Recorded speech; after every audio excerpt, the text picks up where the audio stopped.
Hey, what's up, everyone? How you doing? Ben Kissel here. I will be in Nashville screening Hail Yourself America at Zany's Sunday, October 27th at 9:30 p.m. Please get those tickets. Can't wait to see you in Nashville. I'll also be hanging out at Politicon, where they'll be promoting Hail Yourself America in the Democracy Room. So I'll see you all October 27th in Nashville. Hail yourselves! There's no place to escape to. This is the last podcast. On the left. Side stories. That's when the cannibalism started. Side stories. Yes.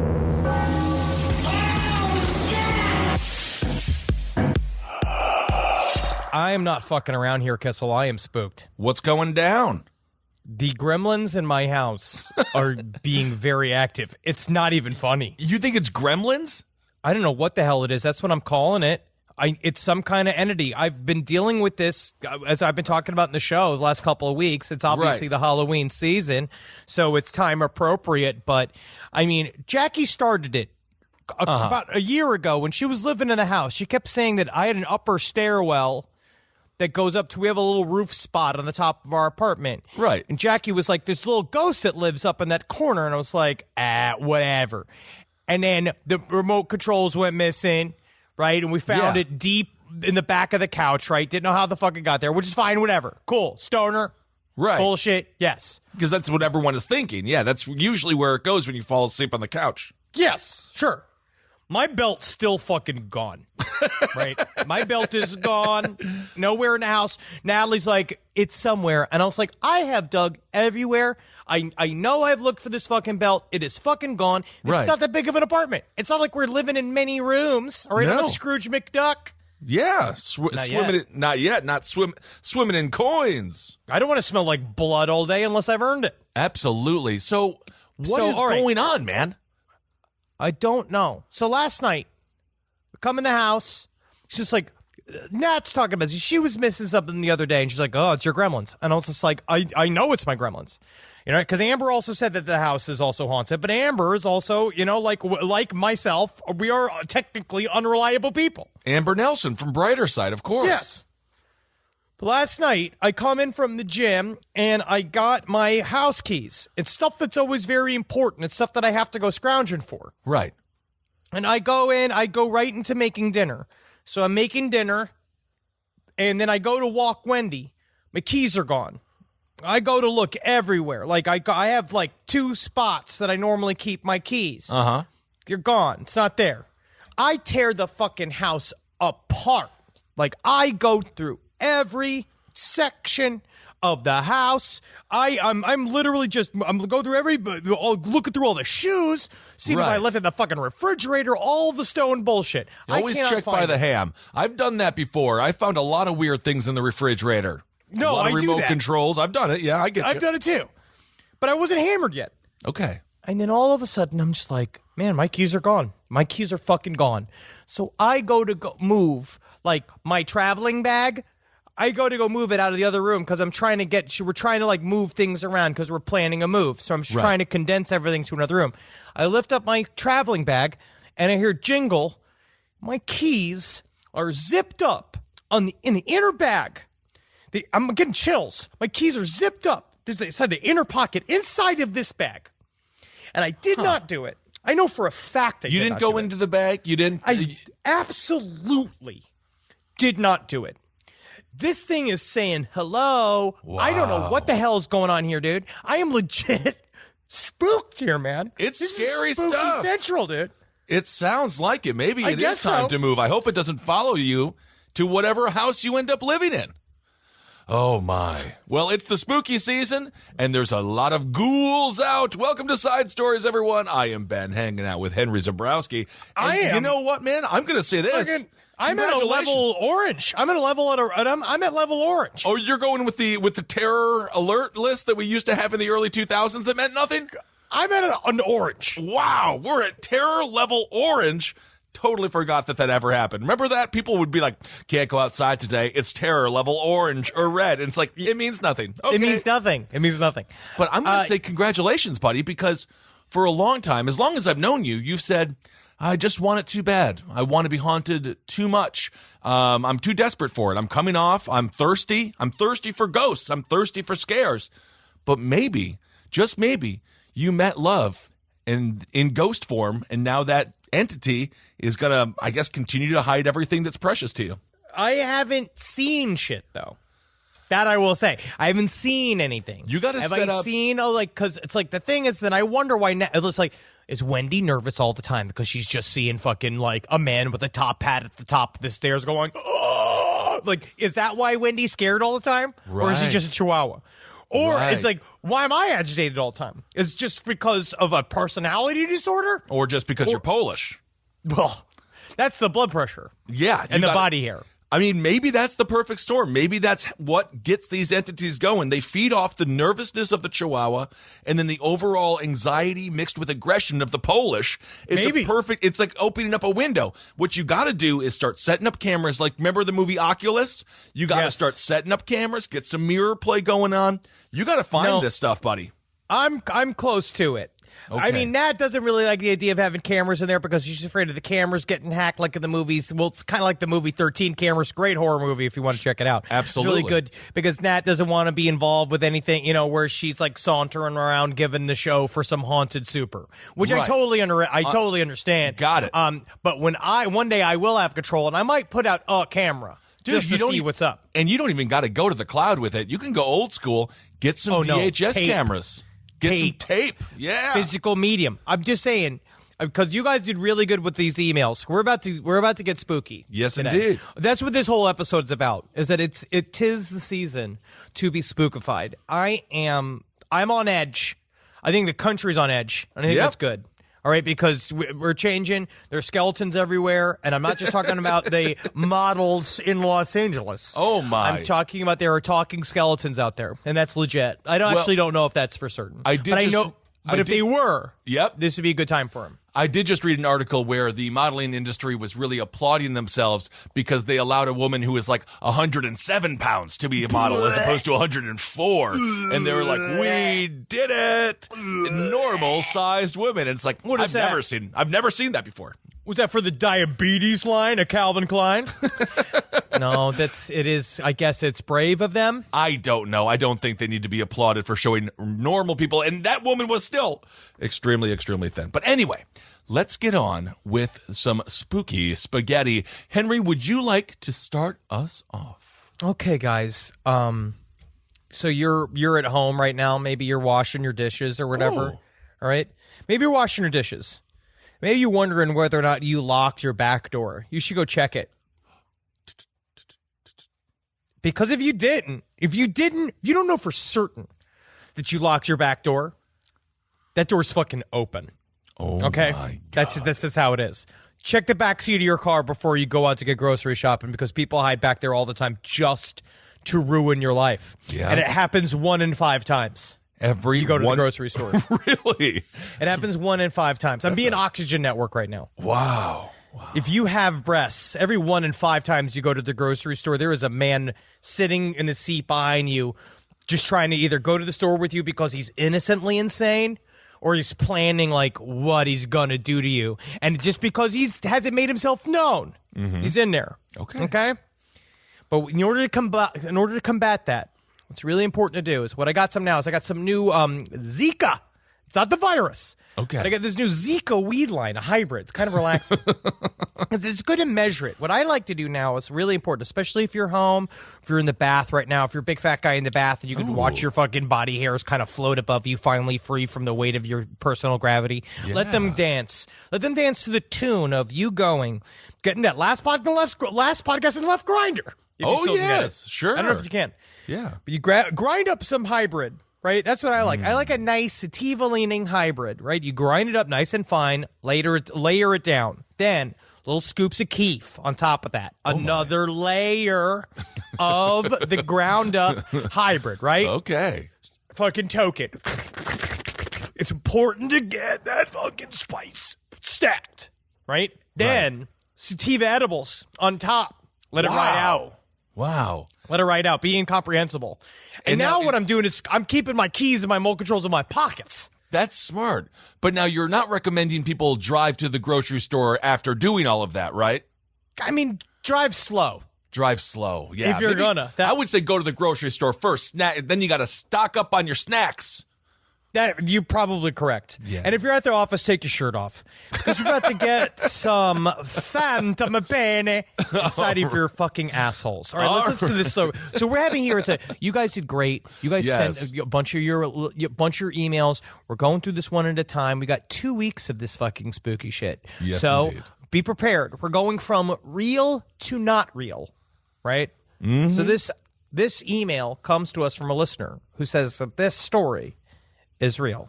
Absolutely. And if you want to submit for next week's episode, sidestorieslpotl@gmail.com. And as Henry said, thank you so much for your submissions. This year, Henry, wouldn't you say? Best year yet. Best year by yet. far. By far. This story may not stand out to you as one only reading it, but stands out as one of the more unsettling experiences I've ever had. My wife and I have always been frequent visitors to thrift stores. On one of these trips several years ago, I grew restless with shopping for clothing and went to look at various household items. I found a jewelry box with a music box section and winded the key in a vac out of curiosity. Mm-hmm. The song that I played was both very familiar and matched no song that I had heard before. My best description of the song was haunting. I immediately wanted to buy the box, despite the fact that I had no use for it. I also had the overwhelming urge to play the song again, but for someone else. I took the music box to my wife, my girlfriend at the time, and played the song for her. She described the song in the same way as haunting and familiar, but different. She also said that she found it strange. She felt the urge to share the song with someone else. We did buy the music box and took it home. For some time, it became a piece of some obsession. I opened up the music box compartment to see the construction and noted that it looked like a new music box put into a jewelry case. I had made plans to do a similar project myself. I also found several others with the same exact design, but more common music boxes with pleasant tunes were in them. We played the song for many others and found they responded the same way. The compulsion to share the song with someone else was always present, and the song always described as haunting, quote unquote. Eventually, by moving too frequently with new challenges each time, the box had become buried in a box somewhere in our home.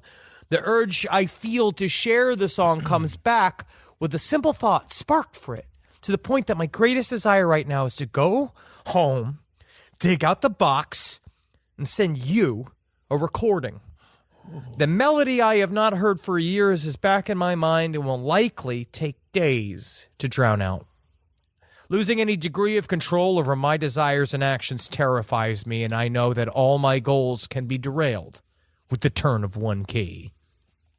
So now, we're going to play that song. Whoa! I don't want to hear it, Henry. We It's have gonna be to play it. scary.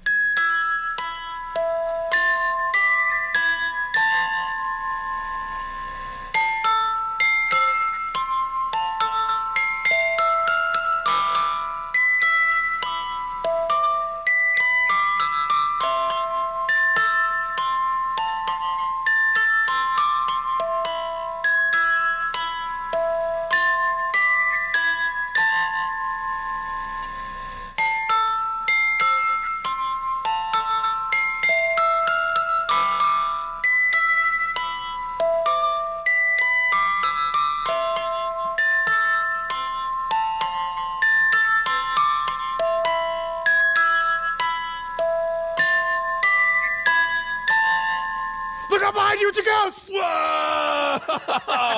Oh my God. That is, honestly, it sounds like OxyContin presents ballet. That is really, whoo, that is creepy. If you are, that is a good soundtrack for a horror film. It is. I think I do recognize the sound, but that's what he's saying.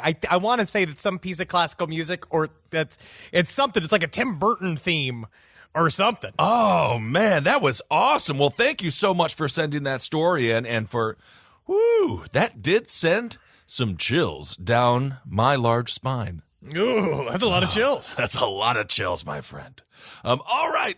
So this next creepy tale is brought to you by Evan Cenac. Thank you so much for writing in, Evan. I think that this tale, it's modern day because it involves online dating. And Whoa. who doesn't love online dating? Although, is that still popular? I don't even know if people still use it. It does. It absolutely, Kissel. Yeah, Okay. I don't know. I don't know what everyone's up to. All right. This is called Match. She's cute, swipe. Single mom, swipe. Office quote, swipe. Ugh, no. You put your phone down into your lap and rub at your brow. You're sick of people shopping for now. Ding! The romantic chime of a mutual directional swipe perks your ears. New match. You remember her despite swiping a week or so ago. Her eyes are intense, intoxicating, kind of goth, but maybe just pale. Kill me, please, is all her bio reads. She's funny. You open up the conversation, and she's great. Because you know that would work for all of us, dude. Be like, Yes. kill me, please. I like your sense of humor. I like you. And I know for a fact 20% of that is true. She's funny. Okay, kill me, please, is all her bio reads. She's funny. You open up the conversation, and she's great. You make plans, coffee downtown, familiar spot. You clean up and smell nice. Same awkward first date jitters, but jokes are pickaxes against a frozen lake, and the ice is now broken. You walk through a park for quite a bit, and then find yourselves alone, together, in a shaded alcove of trees. You lock eyes. Her wild, hypnotizing gaze holds you captive, frozen all over again. Her hand leaves her pocket. A glint of light crosses your vision. She holds a large kitchen knife by the blade, handle facing you. Okay, now kill me. You stand there confused and smile. This isn't the worst date I've ever had.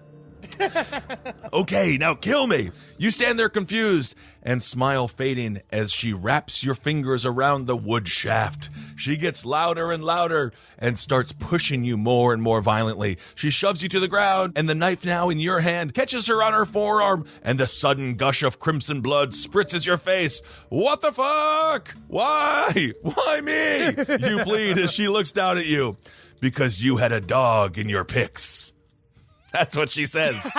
Because you had a dog in your pics. So she liked him because he had a dog in his pics, and he liked her because she wanted someone to kill her. I honestly, hey, as long as it's consensual. And Kissel, your reading's getting better.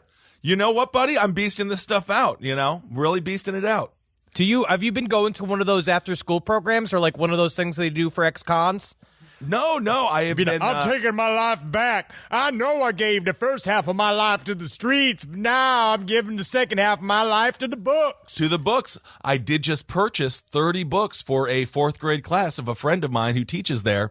So I am buying books for kids. So the next thing you know, I'll start buying books for myself, which will be very, very fun. Yeah, they can't just be books of menus. No, my friend, not that. Oh, you're naughty. Fuddruckers. I've never been to a Fuddruckers. You know what I could really use is a real Rudd fucker.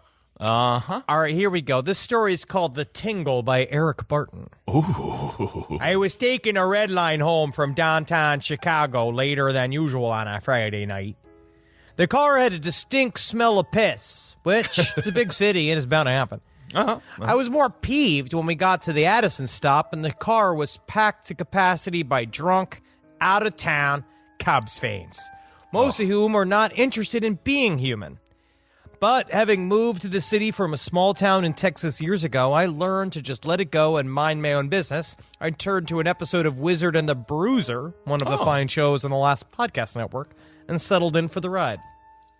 After a few stops farther up north, the car cleared out, and all that was left were a trio of Russian men, playfully, albeit loudly, arguing with each other, myself, and an old woman sitting across from me. If I had a guess to say, I'd say that she was in her 70s, and she had built a wall of bags around her to protect her space from the Wrigleyville crowd. She also wore what I can only describe as some sort of shower cap. She had been staring at the Russian men, but turned her head and caught my eye. She smiled kindly, and I saw that there was a beauty mark above her upper lip. She said something to me, but with the melodious timbre of Holden McNeely in my ear, I missed it. going, hey, look at all the little girls at the Taylor Swift concert.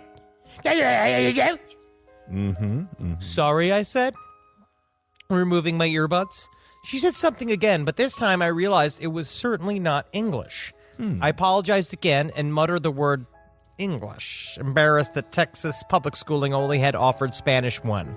She chuckled and waved it off, ending our exchange, and I went back to my podcast. The old woman seemed to doze off, but when I looked at her, something was different that I couldn't put my finger on it. My skin went cold and prickly. My mouth went dry. Her beauty mark, the one above her lip, had relocated to just below her eye. It's a small thing, but it was just enough to make my mind feel like it was shifting. I was seeing something that I couldn't explain. My stop was coming up, so I grabbed my bag and waited at the sliding door. I was trying not to think too much about it, but I couldn't help myself and stole one last glance at the woman. I watched the mole edge its way from its new home and disappear under the shower cap. The shower cap was moving underneath, crawling all over as if the scalp was alive, trying to escape. The old woman in her sleep reached up and slightly scratched her head. The train came to a stop, and through sheer instinct, my legs got me onto the train platform, where I sat down on a bench near the heat lamps we use for the winter. I tasted bile. My head was spinning. A few days later, I was grabbing some pho with my friend Christina. We had just gotten our food when I saw the old woman from the train walk into the restaurant. Her shower cap was gone, as was most of the hair underneath, and she had bandages on her face. My friend, seeing the look on my face, asked what was wrong, and I relayed the story of the train. Christina works in an emergency care unit and let me know that some senior citizens that live in culturally isolated communities and neighborhoods will often rely on traditional medicines from their home countries. The ingredients coming in are not always checked over completely when they arrive in customs, and some have even been known to contain live spider eggs that may hatch after the patient has applied the treatment. My stomach turned. Christina took a wedge of lime from the condiment tray and squeezed it over her soup. It kind of reminds me of that old Selsun Blue ad, she said. The tingle means it's working. Whoa, she's got bugs in her hair. Yeah, she got bugs. Oh, that is nasty. But good for her. It seemed like it worked because, I don't know. She has bandages on now. I have no idea what happened. I don't know. No idea. I don't know. Well, they are the Wrigley Stadium, of course, where the Chicago Cubs play. It's a well-known for being cursed. Before they won the World Series in 2000, I want to say 15 or 16, they lost for 100 years because they refused to allow a witch to have a goat come in to accompany her to watch a baseball game. They said no goats allowed, and then the woman cursed the Cubs. For 100 years, that curse lasted. So Wrigley Stadium, Wrigley Field, it's known for witchery and curses. Baseball's dumb. No, it's comes back for me. It's a thinking man's game. I don't know. I mean, this woman wanted to go watch a baseball game with a goat, and I'm just going to say this. If someone shows up with a goat, it's got to be a close friend. Maybe if she is really a witch, maybe it's just her husband. She transformed into a goat. How much worse is a goat than a dog? I don't think they're bad at all. I think they should I don't know. I would ban half the people when you go to these sporting games. I say ban half the people. Fill those seats with goats or dogs. Yeah, that's what I say. All right. Well, that was very scary indeed. And really a statement about the United States healthcare system. Wow. You know what? Sometimes horror, that's what I like about horror, is that it hides social lessons within That's it. Absolutely. So this creepypasta, now there's no name attached, but it's called Stalled. Isn't that exciting? Stalled, like Henry Thomas was on the. I don't know why that story is so funny with the ET guy. I thought that it was nice that he stopped the car. I thought so too. All right, this is called Stalled. One hot August evening, a young couple were driving from Nashville to Atlanta. And let me just take this now to plug. I will be in Nashville this Sunday. Good move. Very exciting. Thank you. Very, very fun. I'll be at Zany's. Oh my! You and Pauly Shore, man. Me and Pauly Shore, the weasel. Okay, Stalled. One hot August evening, a young couple were driving from Nashville to Atlanta. They were in a hurry, so they didn't stop to get fuel before they left. After driving for a few hours, the young man peered down at his fuel gauge and noticed it was dipping dangerously low. They were in the middle of nowhere and began to worry they might run out of gas before they ever found another gas station.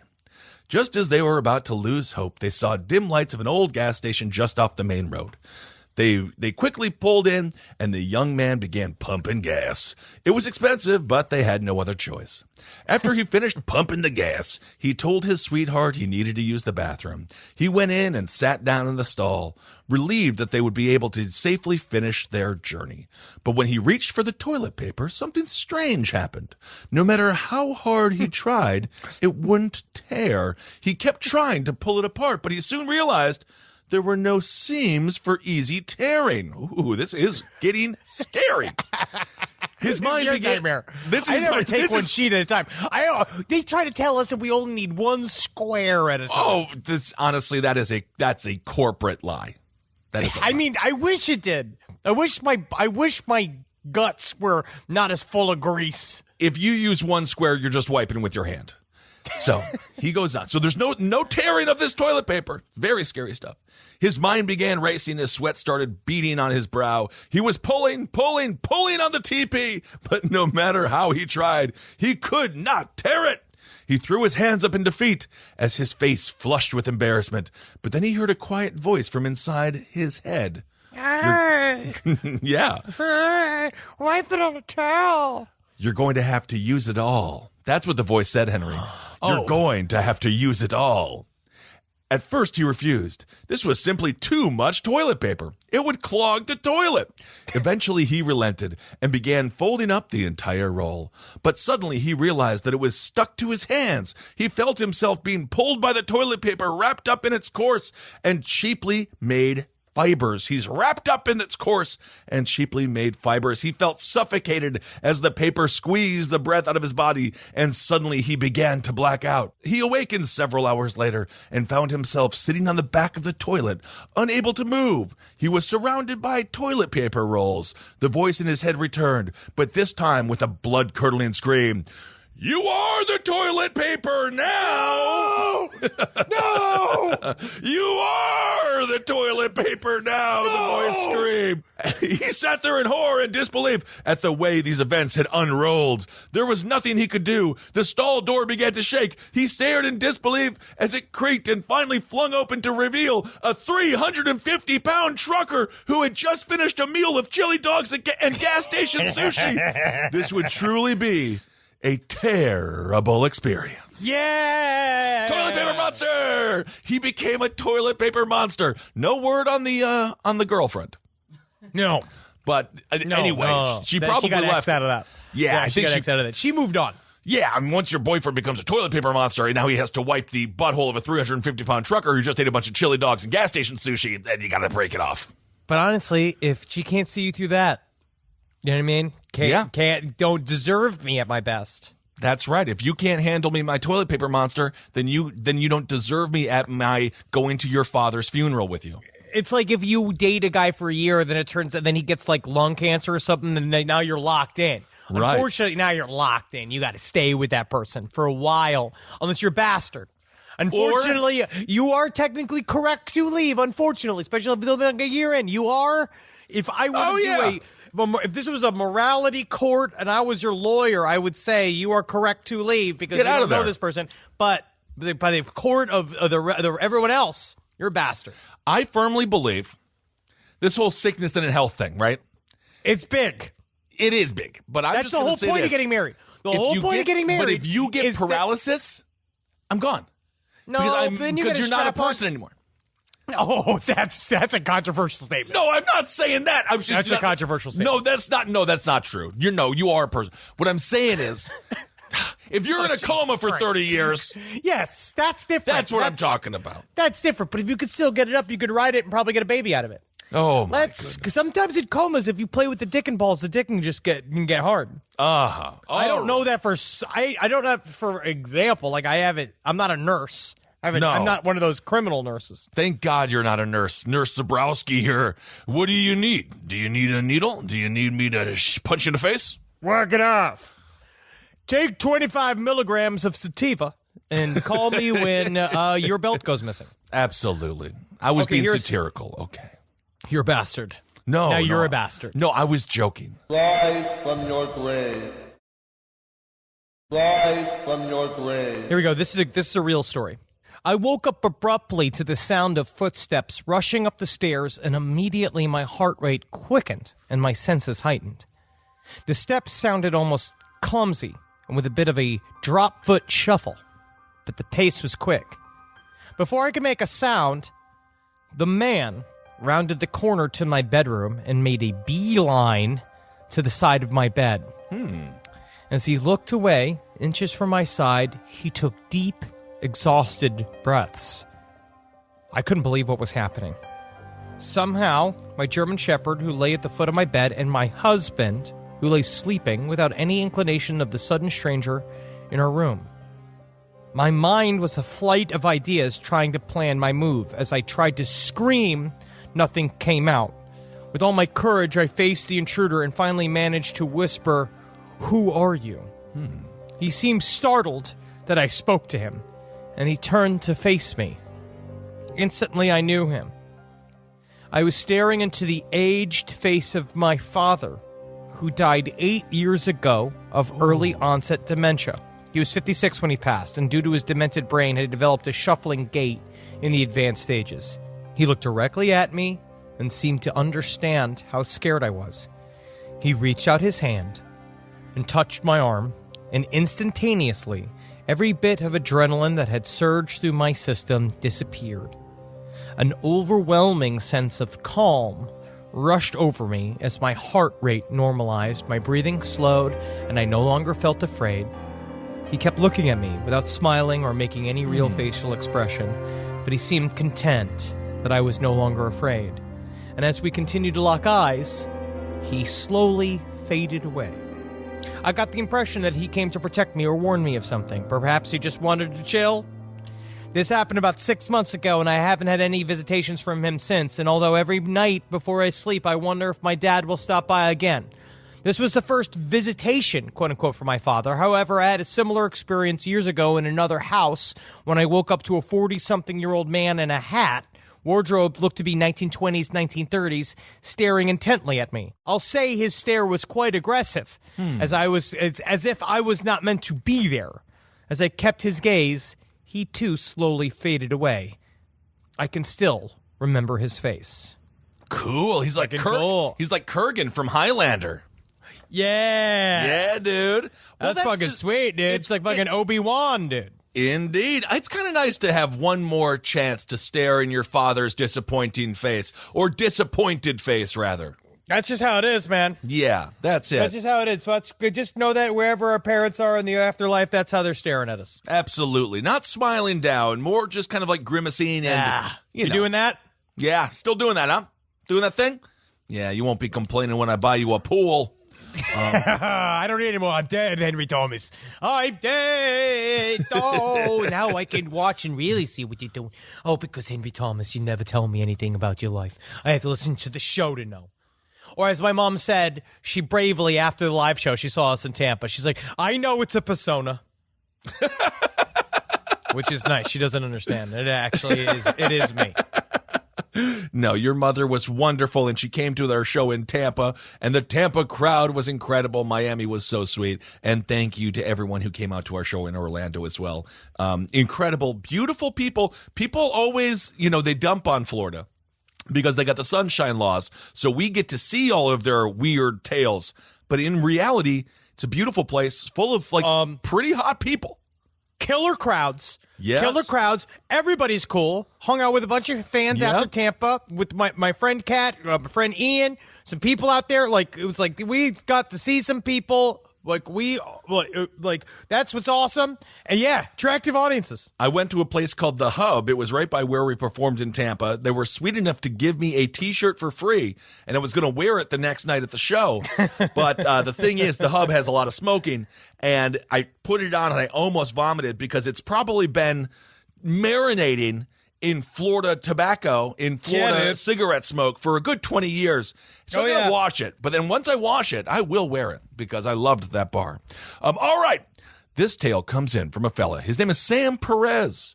Okay, he says, this comes from my mom. So this is a story from his mother. Her family grew up on and around the Navajo Nation near Window Rock, Arizona. Growing up, she had a friend whose uncle we'll call Dwayne. It's always something like that. Uncle Dwayne is a very uncle-y name. I know The Rock is trying to change it into like a cool name, but Dwayne usually... No, he barely even uses his real name. Yes, only in the action movies. Okay, so they're going to call this uncle Dwayne. Let's just say he drove a water truck out on the res. One morning, he was driving down a narrow road out in the Chuskas around 4 a.m. when he rounded a bend. What was standing in the middle of the road was essentially a Sasquatch. He did not know what to do as the 7-foot-tall beast stared at him. After a minute, the Sasquatch simply walked away. That's what it would do. That's what it would do. It's just going home. It's tired. It's 4 o'clock in the morning. After this encounter, Dwayne started drinking more and his life spiraled out of control. That will happen if you see a Sasquatch.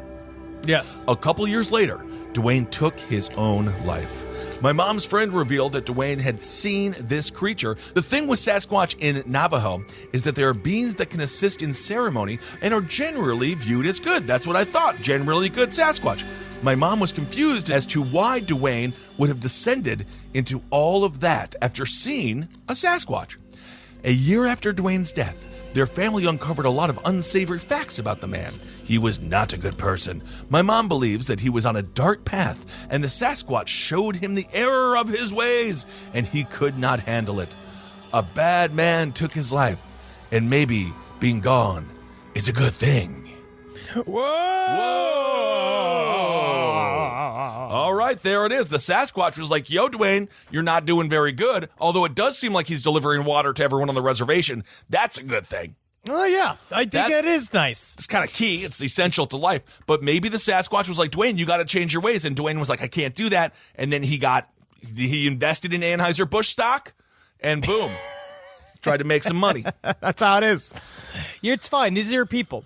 Yep, absolutely. These are your people. I love them. I love them. All right. Here's another tale that's supposed to be real. Ooh, a real tale. Third shift in a nursing home is no joke. Oh, my God. My friend Ryan, when I was growing up, not growing up, I was in college.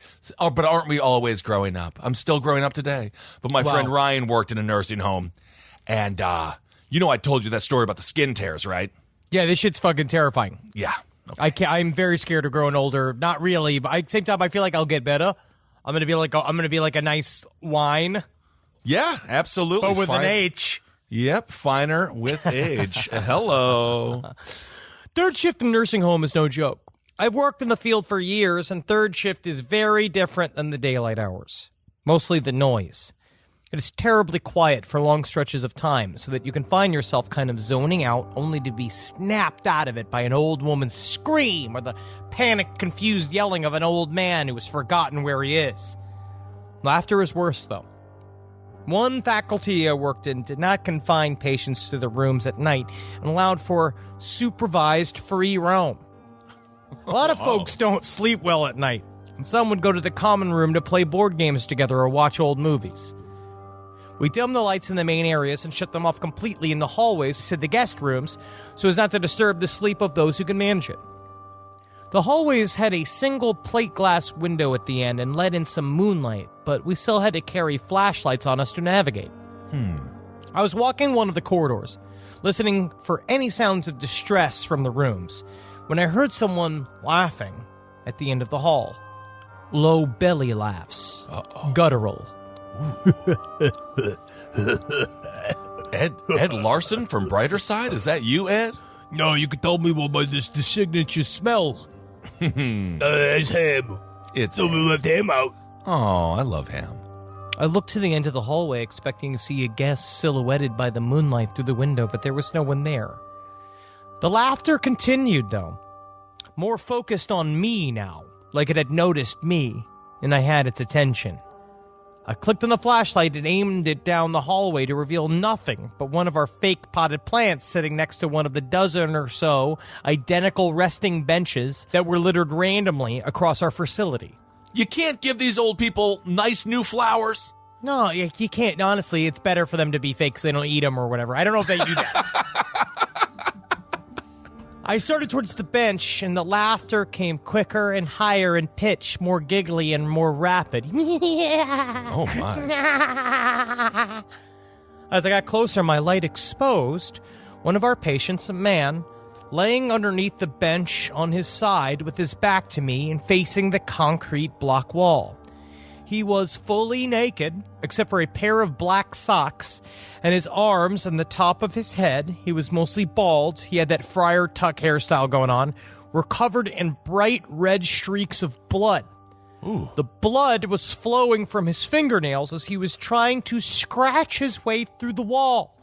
He looked at me from beneath that bench when I shined my light in his face and said, "Very close now. Very close. I can hear them on the other side." Turns out the guy was a WW2 vet and had spent time digging the foxholes and tunnels used to move around on the battlefield. We sedated him, cleaned him up, and got him back to his room for the night.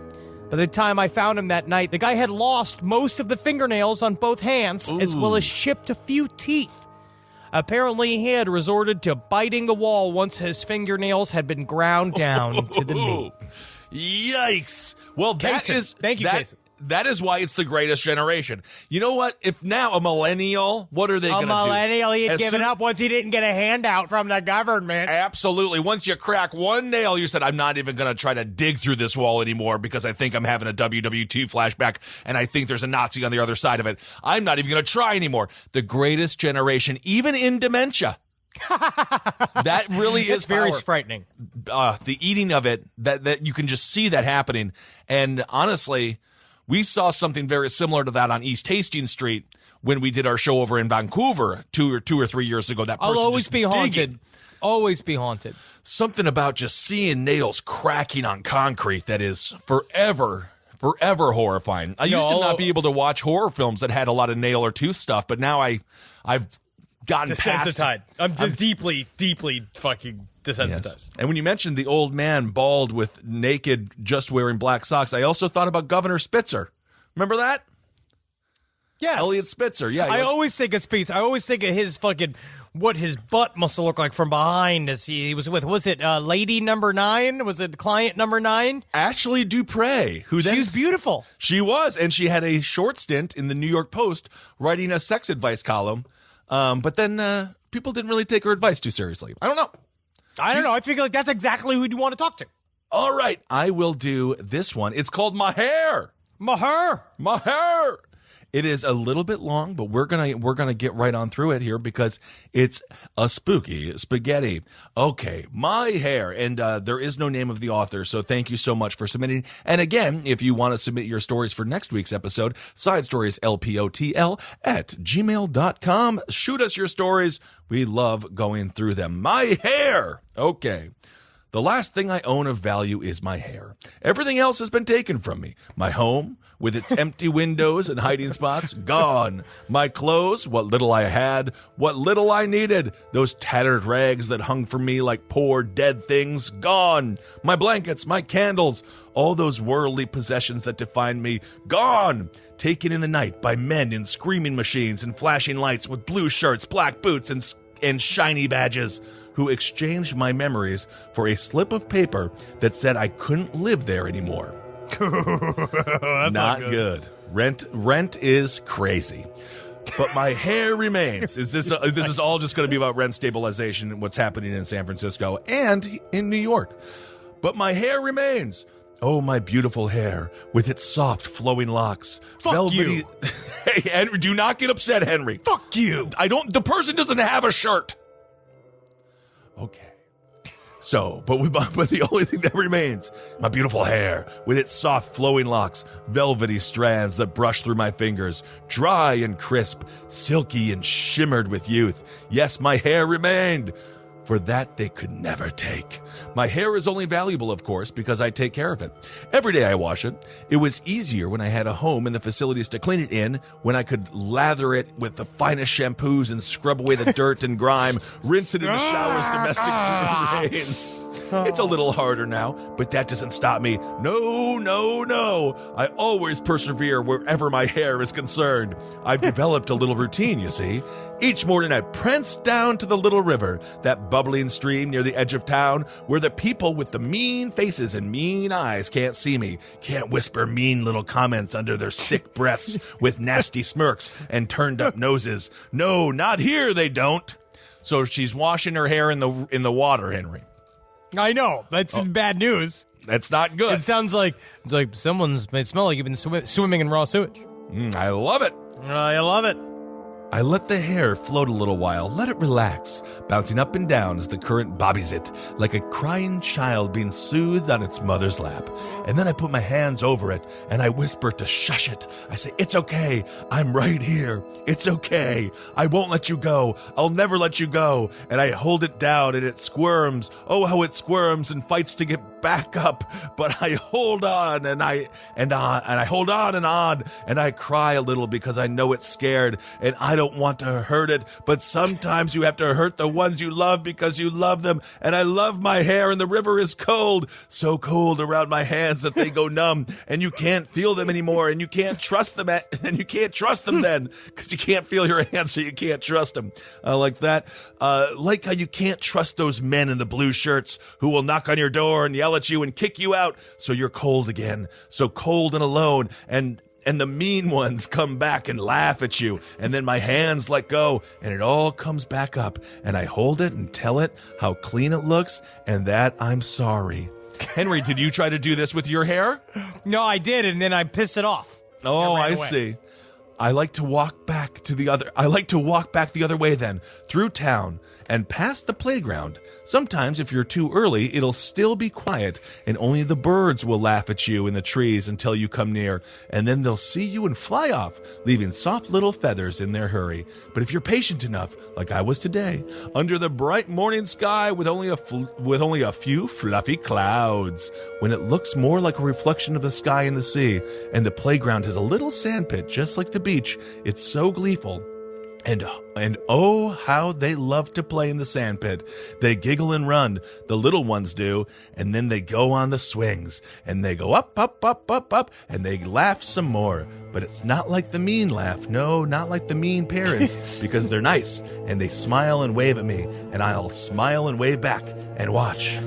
I only need to watch for a few minutes today before I see him. Oh, it's so perfect. He runs far, a little too far, just outside the playground, behind the slides. His mother doesn't notice, of course, because she doesn't care. Not like me. No, because I do care.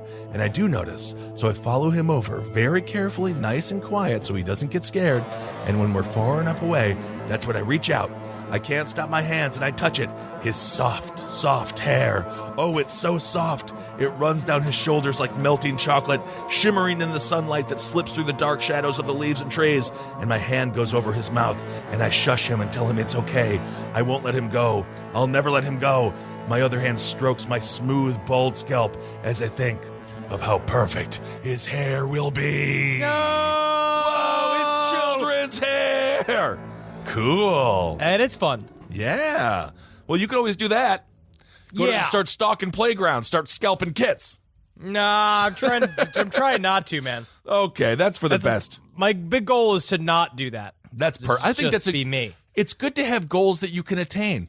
Yeah, it's really easy. Absolutely. To not do that. Absolutely. All right, here we go. While serving as a combat medic in the 4th Infantry Division in Colorado, we were on a training mission. We moved a bunch of combat vehicles off of Fort Carson, where we usually do our training, to a large plot of land in the southeast of Colorado called Pine Canyon. It's over 230,000 acres and owned by the Army for large training exercises such as this one. Anyways, one night our platoon is sleeping, and it was my time for guard duty. Guard duty consisted of sitting in a large armored personnel carrier and sitting in a chair inside the vehicle and using a computer that's connected to a large camera system on the outside of the vehicle that's attached to a 50 caliber machine gun. You're supposed to scan your designated area to see if there's any enemy activity. Since it's nighttime, we use what's called FLIR or FLUIR. FLUIR? Forward-looking infrared, pronounced FLUIR. FLUIR. It only sees heat signatures. I get bored on these shifts, so I usually just look for local wildlife, deer, bears, etc. These things are so high-tech, you could see a field mouse clearly on the monitor from like 200 yards away. Damn. I had my FLIR set up to show up so that hot things like body heat showed up as white on the black and white display. This is important later. The thing about this area of land owned by the Army is that there are historical sites we're not allowed to train on dotted throughout the massive area. These sites consist of things like fossil beds, Native American burial grounds, and little pioneer settlements. We were about 100 yards from a small cluster of one of these settlements, which consisted of some small collapsed wooden buildings, a well, and a windmill which was somehow still standing. Me, being bored, trying to stay awake at 2 a.m., just started scanning this little settlement with my FLIR. I saw a couple coyotes, a few mice, and then 2 human figures walking around in one of the collapsed homes. I immediately zoomed in and thought it might be part of the training exercise, that some people were going to attack us as part of the training mission. But then remembered that we're strictly forbidden to be on these historical sites. I zoom in again, and I can't make out the usual things you see on FLIR, like a cold nose, hair, clothing, etc. There's just solid human silhouettes. I then look at my monitor to make sure it was on white equals hot and realize that these figures were completely dark black, which means they're extremely cold. I continue to watch. They're just moving around, sometimes close together, sometimes walking apart and just standing there. A chill runs down my spine. Instead of waking everybody up and radioing it in, I opened up a private DM chat with my friend in the vehicle near me on the computer monitor. His vehicle is about 50 yards away from mine. I asked him to swing his weapon system around to the same building. He types back that he sees the figures too, and that they show up as very cold on his monitor. I open up my hatch of the roof and poke my head out and put my traditional green-colored night vision goggles on, like the kinds in video games. It doesn't see heat, it just amplifies light. It's a little far, but I don't see anybody in the building. I duck my head down into the vehicle and see the computer screen with the FLIR, and they're still showing up. I do this several more times. I'm just accepting what I'm seeing and watching the figures for about 5 more minutes. One seems to be a man, the other a woman. I say this due to the petite outline of one and the more hulking of the other. Just walking around, standing, and walking around again, not really interacting with one another. Then out of nowhere, they just dissolve on the monitor. I look like they just turned into dust and fell to the ground. Then I didn't see them anymore. I checked with my buddy on the text chat, and he says he saw the same thing. It was honestly the weirdest thing I've ever seen. And besides that, I have never had another encounter like that. I tell my friends in the platoon about it. Some made fun of us, and others were legitimately creeped out. But, no one else saw these things the rest of the time we were there, just my friend and I on that one night. But it's good to have a corroborating story, corroborating witnesses. It's pretty sweet. That's awesome, man. Dude, the military people on the front lines of defense, they see some of the trippiest things in the world. I love this shit. You know I like. So cool. You know I like military and ghosts. I love. All right. Well, I got one more left in me here, Henry, and this one is coming in from Charlie. Thank you, Charlie, for submitting. And again, sidestorieslpotl@gmail.com. Okay, this story coming in from Charlie. It was January 1971, and my mom was 21. She'd just given birth to my eldest brother, her first child, and had recently returned home from the hospital. On this particular evening, her then husband was upstairs taking a bath, and she was downstairs in the kitchen doing chores while carrying my brother. Isn't that too much work for the woman to do? The man's up there taking a bath, farting in the tub, Henry, and now she's carrying a baby and doing chores. It's a lot. Oh, my goodness. 1971, huh? The house was on a main road, but right on the rural edge of town. And combined with the fact that it had been snowing, it was completely silent outside with no traffic and no one was walking the streets. Suddenly, breaking the silence was the sound of footsteps along the path at the side of the house that ran from the garden all the way along the side of the kitchen and up to the front of the house. My mum was immediately frozen in fear as she knew that her husband was upstairs in the bath and could still hear him up there, so he couldn't possibly have been in the garden. Behind the garden were miles of farmers' fields, and the only way to access it was via the path at the side. So she knew that there was no way anyone could have been back there without her knowing. There was a knock at the side of the door, and my mum screamed. A soft but unsettling voice said, in a strong Lancashire accent, Do it. Don't worry, love. I won't hurt you. Just let me in. This is the best work you've done. That's not too bad. Don't worry, love. That's not bad. I'm just trying to talk like bread would speak. Like, how does white bread talk? Don't worry, love. I won't hurt you. Just let me in. So this entity is like, don't worry, dude. Don't worry, love. I won't hurt you. Just let me in, like the Fiend from WWE. And whoever it was tried the door, which thankfully was bolted. My mom screamed for her husband, and he quickly ran downstairs. Unconfirmed, he was dressed or still had his wanger out from the bath. What? Whoa! Bath wanger. Because it's longer in the bath because you got no gravity, because it just gets to flippy flop around. It gets all relaxed. Gets all relaxed. So he's got his big dad wang running down the steps. Yeah, pep.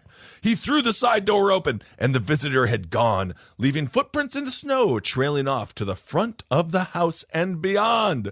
A few days later, there was a piece in the local paper that caught her eye. Someone in town had been killed by an escaped patient from the Whittingham Hospital, the asylum located around 3 miles away. The patient had knocked on the door and then forced his way into the house before stabbing them to death. As it turned out, if you were to walk as the crow flies through the fields at the back of my mum's house, you would end up on the grounds of the Whittingham Hospital. He must have escaped through the fields at the back and eventually happened upon the lights of my mum's house. Hopping over the fence at the back of the garden, my mum isn't sure what happened to the patient, but based on the treatments carried out in the UK asylums at the time, I can only imagine. No. He attached a creepy photograph as well of the nurses celebrating at the Overlook Hotel, which is very nice of him. That's really fun. All right, there it is. So they just barely escaped murder at the hands of an escaped asylum patient. I feel like that used to be, maybe it's because we shut down all of our insane asylums and now we just put people in prison in this country, but Yeah. I just feel like it used to be a much more common trope. The Visit kind of played with it, M. Night Shyamalan's The Visit, but it used to, I just feel like as kids, just the idea of an escaped psychotic patient, an escaped asylum patient was just more common. You don't really hear about it anymore. No, I miss that. I miss people being able to escape from asylums and terrorize people. I thought that was a fun time to be alive. Yeah. And you can't get you can't get it no mo. No, not in the city living. You just don't see it so much. This is why people are always scared of cities, Henry. But I've always been more scared of rural. I'm deeply scared of the countryside. By the way, you know what? I just rewatched, Henry. What? I was flipping through Showtime. Texas Chainsaw Massacre 2 was on. I watched it from the beginning Texas to the Chainsaw end. Massacre 2. I love that whole sequel. I love all of the sequels. Of course, it's Marcus's favorite movie. Yes. That movie, Chop Top, is just Marcus. Yes. Well, it's an idealized version of Marcus. Yes. Marcus, if the way I look in the mirror and I see fucking John Hamm with devil horns on, he looks in the mirror and sees Chop Top. That's who he wants to be. That movie's amazing. Well, thank you so much for that creepy story about an escaped insane patient. So we're coming back next week with more of these. Yep. So when we come back with next week, we're going to search for more. Again, I personally love the real ones because they're the ones that really creep me out. Yeah. But also, we've got some really good creative creepypasta, and here's one I'm going to read right now as my last one for this week. I think this one's really fun. All right. And I hope that you enjoy it. I hope you've been enjoying it. I hope so too, yes. I'll be keeping the details fairly vague as I have a career to protect. I work in architecture. I design homes for the ultra-wealthy. I can say I work at one of the most prestigious firms in the country. Our clients, some from Hollywood, some from Silicon Valley, but more often than not, they are obscure figures We're deeply connected to the river of vast wealth that drives this country. Often our projects are multi-million-dollar modernist cabins perched upon some distant mountaintop in Colorado or eastern Montana. The sort of place you might spend 3 weeks a year in before jetting off to one of your other 7 homes. Anyways, last year I received a new project with a somewhat odd backstory. This client had come to us having recently fired one of our competitors. Apparently there was a quote disagreement on vision and a lack of commitment, whatever that meant. We're flown out to meet this client at his house in New York. He was, as you might expect, a charismatic silver fox, big smile, with a quiet, thin wife. And overly confident, the kind of confidence only found in men who run hedge funds. This seems to be based off someone in particular. These types live to entertain. So, of course, you got us nice and drunk off the expensive wine from Portugal while he boasted about his Jackson Pollock painting mounted along the far wall. I'll admit it, I was impressed. It was 8 feet tall and nearly 20 feet across. I had never seen a Jackson Pollock in those particular shades of red. There's very particular shades of red. He stepped away for a minute and he returned holding a large roll of paper. It was the unfinished drawing for his future house that I was to complete. He began to describe to us his vision, his, quote, solitude in the desert. What I see in front of me is a property deep in rural Arizona. The property is narrow yet very long, and it runs deep along a valley right up to the foot of the nearby mountain range. At about a mile in sits the main house. The garage stands nearly 400 feet from the house proper. The house is laid out in a most unusual way. It's hard to explain. Imagine looking down at a cinnamon bun. Imagine 2 parallel corridors spiraling around a central desert courtyard. From the desert courtyard at the center, there is a single door that leads to one winding corridor, whereby you eventually end up in all the typical rooms one might expect: the kitchen, the living room, a wine cellar, a master bedroom.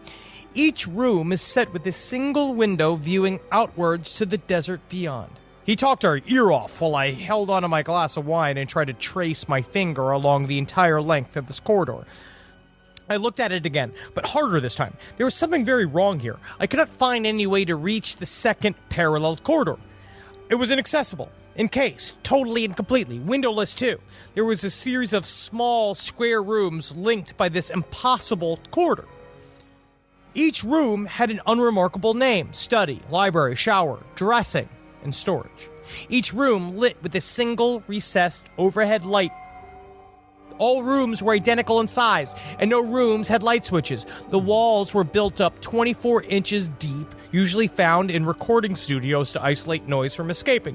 And the walls called for marine-grade stainless steel, rarely used, unless the environment is unusually harsh and corrosive. Someone had taken a red pencil and redlined each room with a small symbol indicating the placement of a square shower drain, always located in the center of the floor. Suddenly we heard a wine glass shatter from the kitchen. The client whipped into a short but profound rage. He berated his wife before apologizing to us. I broke the tension by asking him, what are these smaller rooms? What was the dressing room for? Why was there floor drains in every room? He responded, I hunt. You haven't dressed a deer before? I looked around again, double-checking that in fact the walls were plastered in abstract paintings and not the heads of dead animals. I responded, I don't see a single trophy here. He paused and looked straight into me with a slow nod and smirk. He turned away and back towards the Jackson Pollock. Do you know why Portuguese wine from 2012 is considered to be the best of the decade? There was a severe heat wave that year.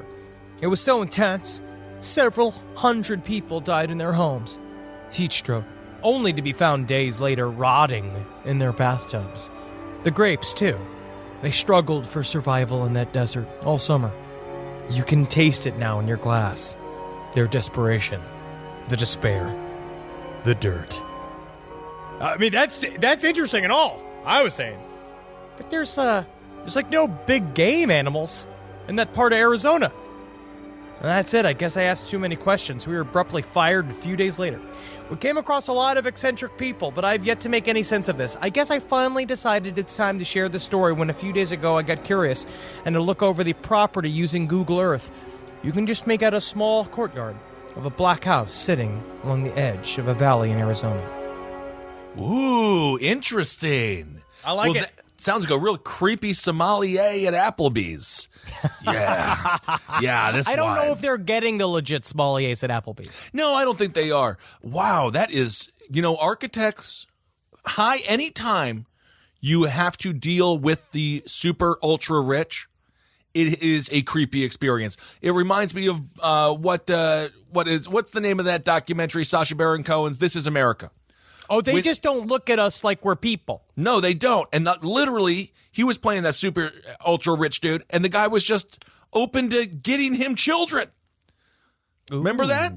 Creepy stuff. All so right. Cool. That's guys, so these are great. We got some good selections for this week. Yes, indeed. Thank you. And you all notice so I didn't do any erotica. I didn't do any erotica this week because it's been a game I've been doing a long time, but who knows what'll show up next week. You got something for next week? Maybe you can try to mate with whatever entity is in your apartment right now. Maybe just put out like little Hershey kisses. Let it know that you're serious about potentially having a long-term relationship with it. I'm not trying to add more. I'm not trying to have multiple wives here. I'm just trying to live my life without my keys being missing all the time. And I just need to kind of figure it out if it is indeed me, which it might be. I just need to pay more attention. It's about being in the moment. That's it. All right, everyone. Thank you all so much for listening. And again, thanks to everyone who came out to our shows in Florida. That was a awesome little tour. Tampa, Orlando, and beautiful Miami. Thank you all so much. And we will see you all on the road here in the very near future. Cannot wait. So, yeah, make sure you go to lastpodcastontheleft.com to find some tour dates. Please do. And hey, couple things. Number one, we got dates coming up in New Orleans.